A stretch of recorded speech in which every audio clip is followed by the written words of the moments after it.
Hey there, I'm Dian Griesel. I'm also known as Silver Disobedience, and this is the Silver Disobedience podcast. I'm not in the studio today, I'm in my office studio, and just wanted to say hi. And I have some things I want to talk to you about. Today, I want to talk about brain fog. A lot of people think this is exclusive to them. And today I want to assure you that brain fog is universal. And it's universal for a few reasons. And I'm going to address what's working for me. I'm not giving you medical advice, but I'm telling you that these 10 steps that I'm about to share have really helped me with my brain fog and cleared my thinking so I can have far more productive days. And of the 10 steps I'm going to share, I recommend you try one or two, test them out, see how they work for you. Before you know it, maybe you'll jump into them all. But this is going to be quick. We're going to cover them all in, I don't know how long because I haven't started yet. And we'll see how it goes. But it'll probably be under 20 minutes. So if you feel like your mind gets filled with static, you're not alone. That brain fog makes it difficult to focus, and you have things repeating in your thoughts. You just feel like you can't get started. So, what if I told you you can tune into clearer thinking? You can take that static and move right over to clearer thinking. And with the 10 friendly, easy to apply steps that I'm about to share, you can do it. The first one, I'm a big believer in taking walks. I live in New York City, but you can walk anywhere in this city, but you can walk anywhere in your neighborhood too. The important thing is just to get out and do it. When you feel your brain is feeling foggy, you just can't get that mojo going, get up and take a walk. I don't care if it's a 3-minute walk, a 30-minute walk, or a 2-hour walk. It makes no difference for clearing your brain. The idea is you're stepping into a new environment. You're gathering new stimuli. Your brain is clearing. It is forced to reset to a different environment. And when you do that, you clear your thinking. Plus, you're oxygenating. Your legs are the biggest muscles in your body, your thighs and butt, and they are engaged when you are walking. So if you are up walking or strolling, if you're in a wheelchair, it makes no difference. Get into a new environment and get yourself out there and stroll. It has many benefits for thinking as well as overall physical well-being, because those legs are big muscles and they are pumping blood through your whole system when you move them. So the benefit goes beyond clearer thinking, but also benefits your heart and brain and other organs. So get out and walk. Keep comfy shoes handy and use them often. The next one, steer clear of sugar. Now, I am not going to tell you to stop eating sugar. I like sugar. I eat sugar. I do recommend you have sugar and fat combos. Ray Peat wrote a lot about this, and you can search his name. He talks about sugar and fat from a hormonal perspective. And as I am older, I focus not just on how long I might live, but more importantly, my quality of life while I am living. And I have learned that, staying clear of refined sugar really helps my thinking. I like to, if I'm going to have sugar, it's going to be combined with fat.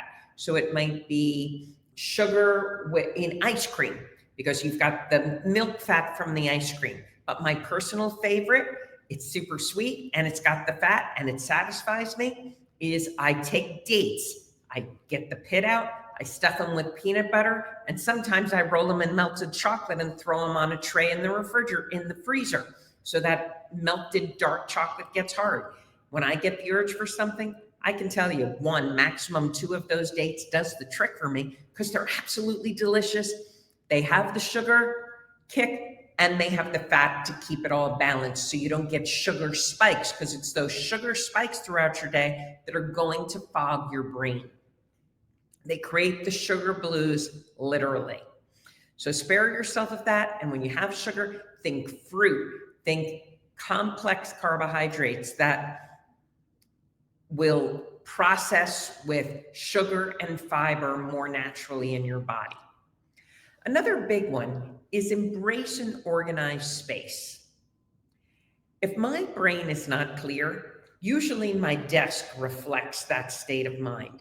It's messy. I have too many papers on it. I haven't picked up in a paper, made a decision to either act on it or throw it away or file it.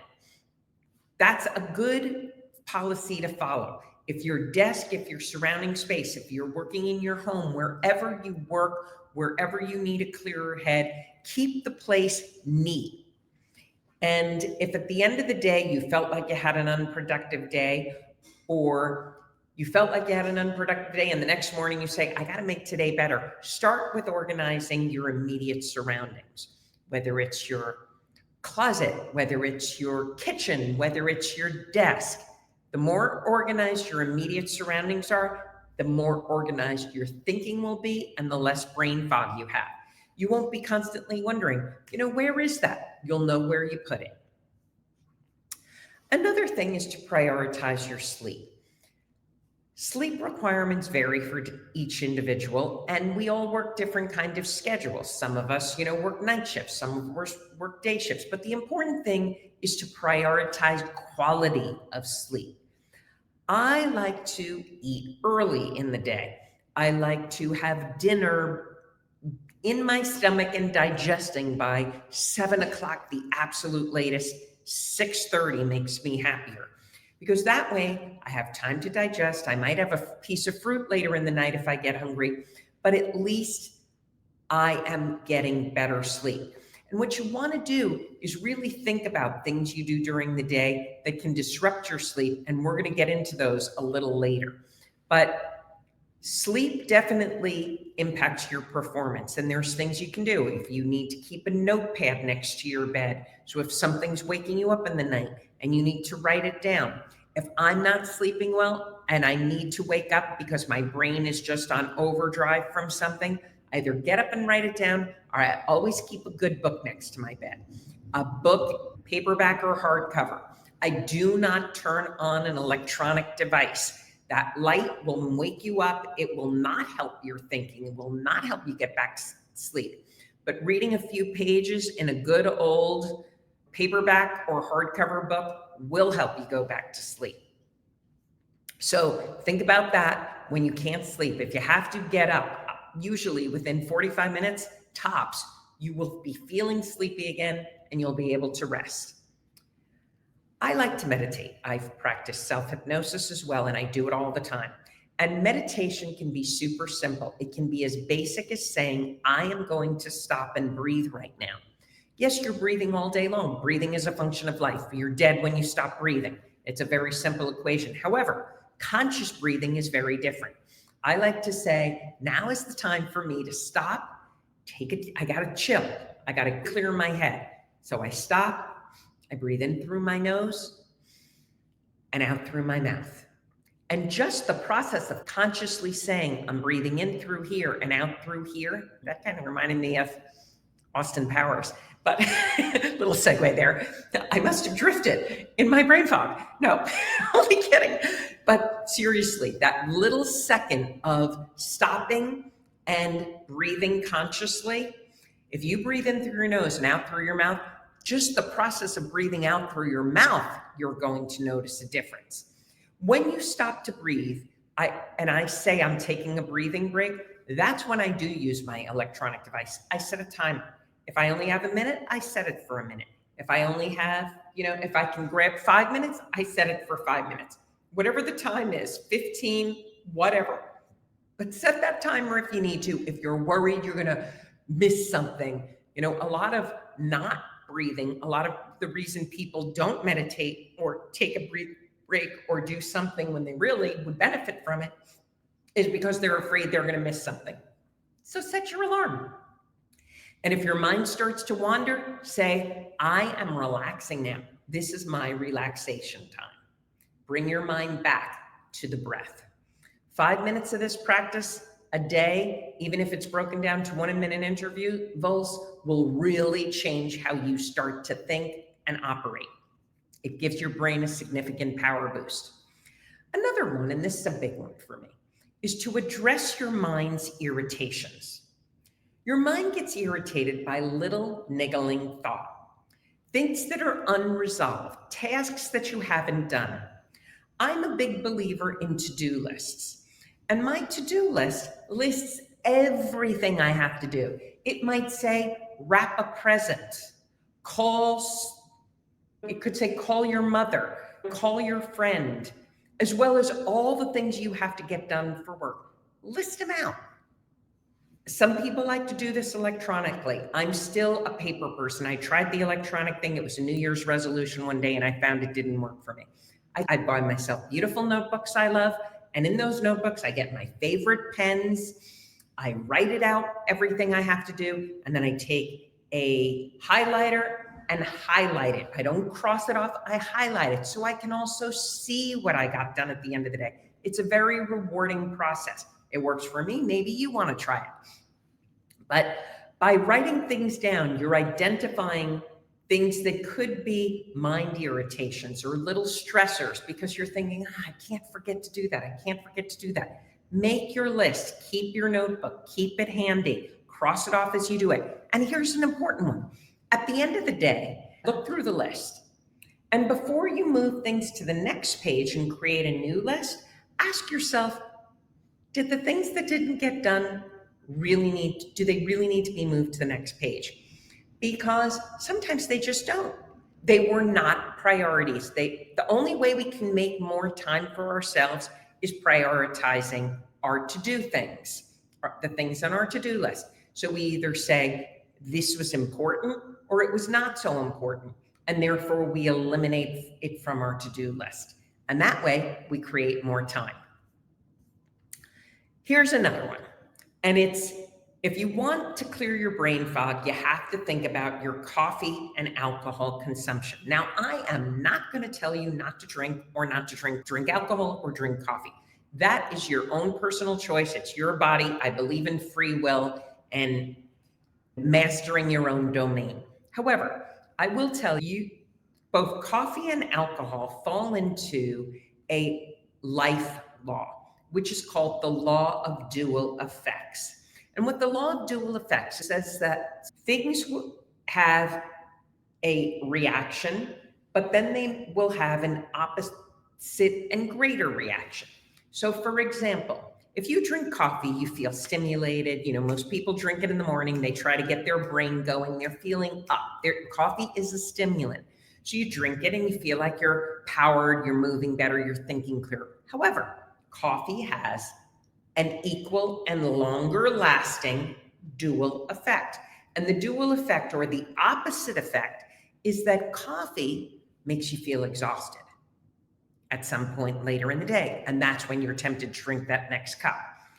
Alcohol does the same thing, but in a different way. Alcohol is a depressant. So when people drink alcohol, they feel relaxed, they feel calm, they feel a little looser. However, if you're waking up at 2 a.m, it's because your body is having the opposite dual effect of alcohol, and it's now stimulated and it's trying to get that alcohol out of your body. Your cells technically were punch drunk when you imbibed the alcohol, and now they're stimulated, trying to get out and saying, this is not good for my body. So you're up urinating and you can't sleep because your body's been stimulated. So you want to pay attention to when you consume, what you consume, how much you consume, or if you should consume at all. So those are important things for you to think about, because the alcohol and coffee are absolutely sleep disruptors. Another one is, I'm a big believer in making decisions promptly when you can. A backlog of pending choices really can disrupt your sleep. They're lingering and you're thinking about them, you're debating them, and they hinder clear thinking. So if you can make a decision, don't let it linger. Make the choice, accept it, and move on. Heck, you can always change your mind most of the time, where you can regroup and decide to go in a different direction. If it's not a hugely momentous decision, make a choice, move on, and get on to the next thing.